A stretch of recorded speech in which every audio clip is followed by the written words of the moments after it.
Maybe you got up on the wrong side of the bed.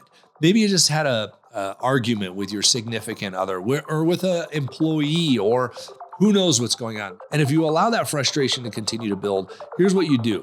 You build up that bucket of emotion that you're carrying around with you every day, and you start spilling that negativity on other people into other situations. You have to do a reset. How do we do this reset? Welcome to Start With a Win, where we unpack leadership, personal growth and development, and how to build a better business. Let's go. Coming to you from Area 15 Ventures and Start With a Win headquarters, it's Adam Contos with Start With a Win. I get asked these questions a lot, or I stumble across these questions when people are making mistakes in their businesses. What are 5 big leadership mistakes that are made in business? As a business leader, you should know these things, but we miss these things quite frequently. So I want to review these with you today, and maybe we can walk away from this going, I got a little bit better. I was able to hold up the mirror to myself and go, all right, I made that today, or maybe I made that this week. I need to fix it, or I need to pivot away from what my habit was that I was forming there. Might be a training scar, as we call it in some of the businesses, where we're learning the wrong way instead of the right way. But let's dig into these 5. Starting with number 1. This is super important because a lot of times we show up at work this way. Number 1 is not starting from a good place yourself. Here's the reality. A lot of leaders show up at the office, at work, in their business, maybe in front of a customer, carrying some emotional baggage from home. Or maybe they had their last meeting was a mess. Or maybe the last play, if you're in sports, was a mess. There's a big key component here that you need to think about. Coach K, who was the winningest basketball coach in college basketball history, always said, next play. And what that does is that resets your brain. When you don't start from a good place, you don't end up in a good place. And when we're starting from a losing perspective, when we're on our heels in life, we can't move forward. And the reality is, maybe you got up on the wrong side of the bed. Maybe you just had a argument with your significant other or with an employee, or who knows what's going on. Maybe the dog made a mess on the rug. I mean, I've had all those things happen, believe me. It doesn't begin your day well. And if you allow that frustration to continue to build, here's what you do. You build up that bucket of emotion that you're carrying around with you every day, and you start spilling that negativity on other people into other situations. Maybe you walk into a meeting and people are like, how's it going? And you're like, oh, it sucks. I mean, that should be a red flag to everybody if the boss walks in and says that. But it should also be a red flag to yourself. If you're not starting from a good place yourself, you're not going to deliver any sort of positive movement or momentum in your business or in your relationships that day. You have to do a reset. How do we do this reset? It might be just reading something inspirational. It might be meditating for 5 or 10 minutes. I mean, for crying out loud, put a meditation app on your smartphone and use it and clear the calculator, clear out your mind so that the next thing that you're doing is positive. It's in a good place. The reality is we will infect others with our attitude, especially as the leader. Here's a good example. If you sit in a meeting and you're so frustrated with life and somebody brings something up, because what do we do in meetings? A lot of times we solve problems, and you start pounding the table and cussing about something. Your employees are going to walk out of that room and think that that's how you want that solved. So when they go to solve that problem, they're going to be pounding the table and cussing because they're going to mirror what you're doing. You're delivering that negativity to others, and they're going to mirror that in order to solve the problem the way that they think they're supposed to, because that's what you're doing as the leader. So how do we start from a good place? Get your systems down. Get your routine down. I start my day with a cup of coffee. My energy drink, which is a pre-workout drink, has a little bit of caffeine in it. My coffee, by the way, is decaf. But my workout drink has a little bit of energy in it, and I go to the gym. And I hit it hard, and I push myself beyond my limits. And it hurts, but I grow, and I feel satisfied from that. And that satisfaction catapults me to a new level. It allows me to begin my day from a positive point because I've had a huge win. You know what? You should always start with a win. That's what this podcast is called, Start with a Win. And it's called that for a reason, because we want you to start from a good place. That's number one. Number two, this is important, folks, not delivering clarity through your communication. Leaders fail when they fail to be clear. And being clear means you have to communicate regularly. So not delivering clarity through communication is a huge landmine in the leadership path. If we sit down and we ask somebody to do something, but we're thinking something else, we open up this game. I call it the game of guess what I'm thinking. And you don't want to try to guess what your boss is thinking. You want to know what your boss is thinking, and you want to know what they expect. What do they expect? How do they want it done? When do they want it done by? And do you have permission to check in with them along the way to make sure you are on that path correctly based upon their expectations? This clarity is important for everything in life, because when we start living in doubt, we get fear and overwhelm that fills in that doubt, and people stop performing at a good level.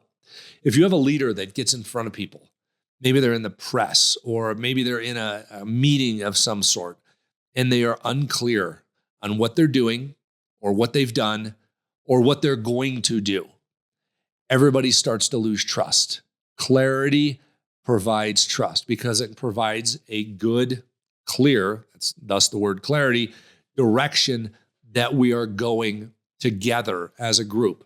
Lack of clarity is lack of leadership. Okay, let me say that again. Lack of clarity is lack of leadership. So the quickest way to lose your leadership is to not be clear. What else does lack of clarity do? It builds distrust. When we have clarity, we have trust. Lack of clarity, lack of trust. People need trust in order to take chances for you and to bet on you as that leader. So when they're picking their leader, because people do pick their leaders, you might not realize that leaders, well, I'm the leader of this business. You might be thinking, but the reality is they're going to go to their leader that they have picked for clarity and direction. If it's you, great. You have control as the leader. Not that leading is controlling, but leading is influencing to get things done. That's a form of control. And what we want them to have is that desire to go do what your clarity is stating as a leader. So think about this. Be clear. Give regular communication that has that clarity in it. Frankly, it should be consistent also, because you don't want to keep getting them to change direction. But they need to know where they're going, what they're doing, how they're going to get there, and that you back them on that. And there's no question about it. There should be no question, because when there's question, again, we lose trust. So that's the second one, not delivering clarity through communication. Hey, it's Adam. I love this episode here because I also have a free gift for you. I'll be giving that to you at the end. So make sure you listen to the whole episode. Also like and subscribe, please. A lot of our leaders that listen to this are not subscribed, but they still join us here every week. So please like and subscribe to this, and I'll see you at the end. And I have a special gift, a download for you to help you grow your leadership. A third big mistake that's made by leaders: lack of growth and development in your people. Hello, why are we leaders? We're leaders because we should be growing other leaders. Our desire as a leader is to replace ourselves. That's right, I said it. Your job is to put yourself out of a job. That's hard to swallow. But the reality is that that is how you become a better leader, by helping people become great leaders themselves. Your job is to replace yourself with somebody better than you that you've been developing. That seems really counterproductive, doesn't it? But it's the truth. And the reality is, here's what that allows us to do. It allows us to stand on the shoulders of these giants that we are building. There's a philosophy about standing on the shoulders of giants. When we build giants in our business, these people who can do amazing things, we get to stand on the shoulders of them because we help build them. And it allows us to see further than we could see by standing on our own 2 feet. It's amazing. Build leaders. A great mentor of mine once told me, to be a great leader, you need to be a sponge. What does that mean? Well, leaders are always learners. Leaders are learners, learners are leaders. And as a sponge, you're soaking up this information. You're getting better every single day. And by the way, leadership development and growth is not just going to a leadership class once and being done with it. Leadership growth is growing every single day. And every single week for that matter. That's why we put out all of this content about leadership all the time, so you can continue your growth and you can share it with others. But what you want to do is continue to grow yourself. Soak it up like the sponge. But what does a sponge do? It soaks it up, right? That's only half of the job of a sponge. The reality is the other half is give it back. So a sponge will soak up a liquid and then you squeeze it and it gives that liquid back to wherever you want that liquid to go. That's the purpose of a sponge. So think about this.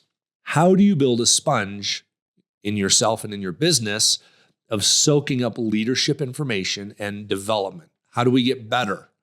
And then how do we give that to the people in the business in order to make them better? And their job? You got it. Be a sponge. When they soak up the information, they can give it back to the people in their charge that they lead. And it's this cascading waterfall effect of the leadership growth that the top key leader gives, makes it all the way down through the organization. And you're building a ton of leaders. How exciting is that? People want to get better.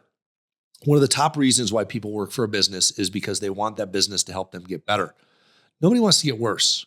Like, wait a second, how do they get worse? They get worse by not trying to get better. We don't live in this state of equilibrium. We live in either growth or we live in a diminishing capacity. So we're either getting better or we're getting worse in life and in business, because tomorrow offers new challenges. Tomorrow creates new opportunities for us. And if we're getting better, we have the ability to embrace and go after those opportunities and overcome those challenges. Whereas if we're not getting better, those challenges will build up on us and they will take us over and we will get worse. And at some point we will fail. It's the law of diminishing returns. So what happens here is you are either growing and sharing that growth with your people, or everybody gets worse together. Or worst case scenario, somebody else in the organization is growing and they see the organization is not. So they're going to leave and they're going to go to an organization where they get growth themselves. Very important. That's number 3. Lack of growth and development in your people is one of the key mistakes of a leader. Number 4, inability to lose the ego. Whoa, what is that? Well, what's an ego? To begin with, an ego is an emotional barrier to feedback and growth. It's where we feel that we are better at something, we know something, or we can do something, and nobody else can tell us about that, and we get defensive about it. We're judging ourselves by lashing out at others, essentially is what our ego is. So what we need is this humility, this ability to accept feedback and not be defensive or judge that feedback, but to take that feedback as information and say, how can I learn and grow from this information? Because regardless of how poorly or amazingly well that feedback was delivered, you should accept it as data. Think about that. Next time you receive feedback from somebody, how do you take that information as data and listen to that data so that you yourself can grow from that data? Here's a great example. Let's say you are in a meeting and somebody doesn't like how the project is going that you're in the meeting discussing. Well, that's okay that they don't like it, because there's a reason that they don't like it. But don't push back against them for this project because it's your baby. This ownership of project philosophy. When you own a project, it means you need to explore all the opportunities with the project. But a lot of times in this meeting, we get defensive about it and we lash out. I'm guilty just as much as anybody else here is. So when you lose the ego, you can say, tell me more about this because I'd love to get your perspective on it. And if they give you their perspective on it, what's the proper answer for their perspective? It's not to counter their perspective and debate the situation with them. Here's a simple answer that helps you lose the ego. Thank you. People are going to be like, what? Yeah, thank you for that feedback. I really value and appreciate your opinion. That goes a long way for a leader, Because when we thank somebody for their feedback, we're giving gratitude to them. That's a gift. Gratitude is a gift, by the way. So how do you give that gratitude to somebody and then take that feedback, that data and information, and get better from it? Maybe that data information can give you the ability to notice that you're lacking one of the earlier pieces. Number 2, clarity and communication. Or maybe it will give you the ability to grow and develop and understand, oh, I have a gap here. I have a blind spot.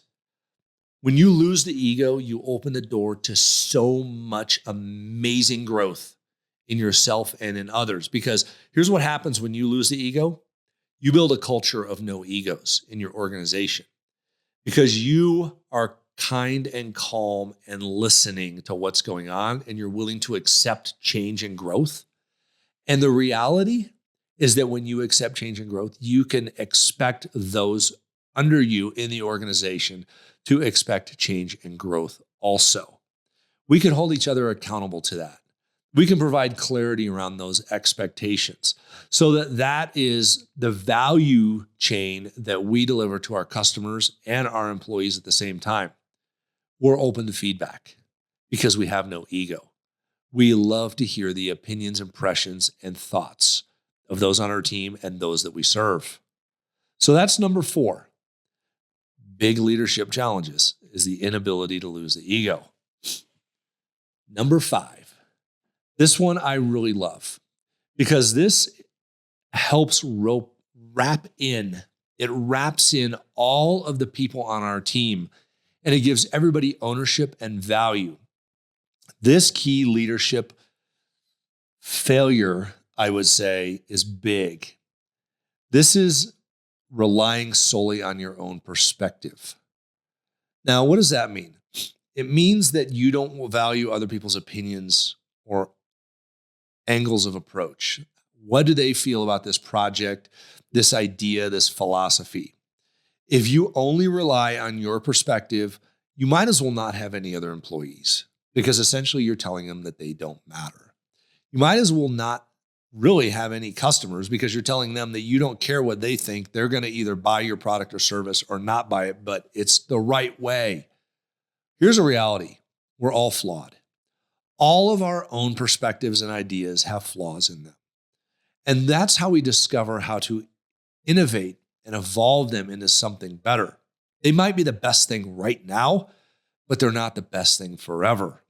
So if we only look at our perspective, we never get to see outside of our perspective. We never get to see other people's impressions of who we are as a leader, what we're doing, what we're saying, how we're doing that. Here's a good way to understand if you're looking outside and listening to other people. Do a 360 review.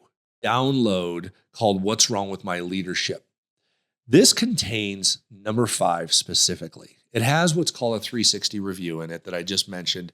And what that does is allows you to ask these questions to other people and say, am I doing anything that I can do better as a leader? It asks their opinion without judgment, really anonymously, frankly. A lot of people don't believe 360s are anonymous, and a lot of times they aren't, but you have to treat them as anonymous as a leader in order to actually get more than one of them ever done. Otherwise, people are going to think that you're judging their answers. The reality is, this is a gift to you. A 360 review for you from somebody is them putting their job on the line and their ego on the line for you. So download What's Wrong with My Leadership. Take a look at that. And don't rely solely on your own perspective. Understand where other people are coming from. What does this do? This gives you the ability to grow. And frankly, it allows you to grow really quickly because you can very quickly and succinctly identify your gaps, your blind spots, and your opportunities in leadership growth. So take a look at that. But I really can't stress this enough that if you rely solely on your own perspective in business and in life, it is a hindrance to your growth. The founder's dilemma is a dilemma where you only rely on your own opinion in order to grow your business. And anybody who says something about it is wrong. They're patently wrong because it is your idea and you're the founder. But the reality is, this is a way for you to grow your business if you listen to the feedback that people provide. Get out of your own way and stop preventing your own growth as the founder. A lot of times when a company is bought, the founder is immediately eliminated or kept on as a consultant of some sort, particularly because the founder's done everything that they can in their own head. But once you get them out of the way, the company thrives because they're like, all right, we took the founder's great idea, which you get credit for. It was a great idea. And they grow it like crazy because they saw other ways to grow it besides what the founder was doing. But it's within the founder's framework of the business that they started. One of the other things you'll notice a founder does, or a key leader in a company, they try to solve all the problems. Don't do this. Ask for opinions instead of trying to solve all the problems yourselves. I've gone into businesses and I've seen businesses run this way, where if there's a question or a problem, they walk into the founder's office or the CEO's office for that matter, and they say, here's what's going on. And immediately the CEO or the founder says, here's what you need to do. This person turns around and walks out of the office and does it. Well, what just happened there? That person did not learn problem-solving skills. That person was disempowered by that founder or leader because that person relied solely on the perspective of the founder or leader in order to answer that question. They're not solving a problem here. They're answering a question because the question is being answered by that founder or leader. Let's teach problem-solving skills to the people in our businesses. And here's what happens. They come up with new ideas, new ways of doing things.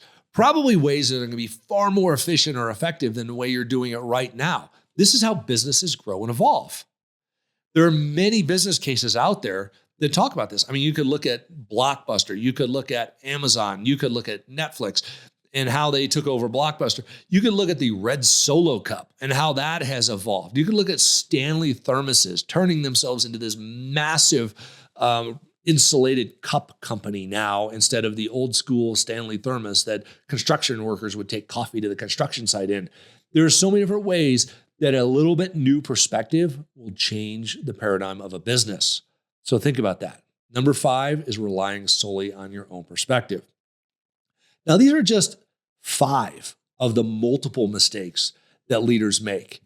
We all make a lot of mistakes. We are flawed as human beings. But that is the key to our success, is our ability to adapt and change, get over that ego, to provide clarity to people, to get better ourselves and help others grow. These things build better leaders. So go back and listen to this again. Make sure you also download my What's Wrong with Your Leadership download. Go to adamcontos.com/myleadership and download that and see what you can do to grow. How do I start my day with a win? Because I ask everybody that. Here's my process. I get up first thing in the morning. I review a little bit of leadership information. I love to see the CEO daily, the different aspects of leadership growth that I've subscribed to. And I go to the gym. I spend an hour working really hard.